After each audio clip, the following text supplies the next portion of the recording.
ఒక చిన్న ఊరిలో రాధ అనే చిన్న అమ్మాయి ఉండేది. ఆమె ఇంట్లో వినాయక చవితి పండుగ కోసం అందరూ ఎంతో ఆనందంగా సిద్ధమవుతున్నారు. అప్పుడు రాధ వాళ్ళ అమ్మతో ఇలా అంటుంది. అమ్మా, మనం వినాయకుడిని ఎందుకు ఇంటికి తీసుకొస్తాం? అప్పుడు వాళ్ళ అమ్మ రాధతో ఇలా చెప్తుంది. పాపా, వినాయకుడు అడ్డంకులు తొలగించే దేవుడు. ఆయనని ఇంటికి తీసుకొచ్చి పూజిస్తే మన ఇంట్లో సంతోషం, శాంతి వస్తాయి. అందుకే ప్రతి సంవత్సరం మనం పూజలు చేసి తరువాత ఆయనని నిమజ్జనం చేస్తాం. రోజులు గడిచాక వినాయకుడి పూజలు పూర్తయ్యాయి. నిమజ్జనం చేసే రోజు వచ్చింది.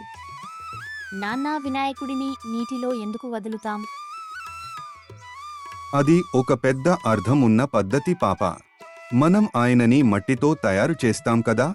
మట్టి మళ్ళీ ప్రకృతిలో కలిసిపోతుంది. అంటే మనం ఎప్పుడూ ప్రకృతితో కలిసే జీవించాలి అనే బోధ. మరియు ఇది మనకి నేర్పే విషయం ఏంటంటే, దేవుడు ఎల్లప్పుడూ మన హృదయంలో ఉండాలి. విగ్రహం రూపంలో ఆయన మన ఇంటికి వచ్చి మళ్ళీ ప్రకృతిలోకి వెళ్తారు.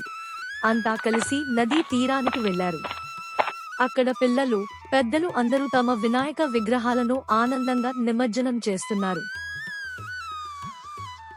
వావ్, ఎంత బాగుంది అమ్మా! అందరూ గణపయ్యను పాటలు పాడుతూ నిమజ్జనం చేస్తున్నారు. అవును పాపా, ఇది పండుగలోని సంతోషం. అందరం కలిసి గణపయ్యను స్మరించుకోవటం, ఆనందం పంచుకోవటం. మరచిపోకు రాధా, వినాయకుడు మనకో పెద్ద పాఠం చెబుతారు. అడ్డంకులు వచ్చినా ధైర్యంగా ఎదుర్కోవాలి. ఎల్లప్పుడూ నిజాయితీగా ఉండాలి. ఆ రోజు రాధ చాలా విషయాలు నేర్చుకుంది. వినాయకుడిని నీటిలో వదిలినా ఆయన తన హృదయంలో ఎల్లప్పుడూ ఉంటారని తెలుసుకుంది. అందరూ ఆనందంగా గణపతి బప్పా మోరియా అంటూ నినాదాలు చేస్తూ ఇంటికి తిరిగి వెళ్లారు.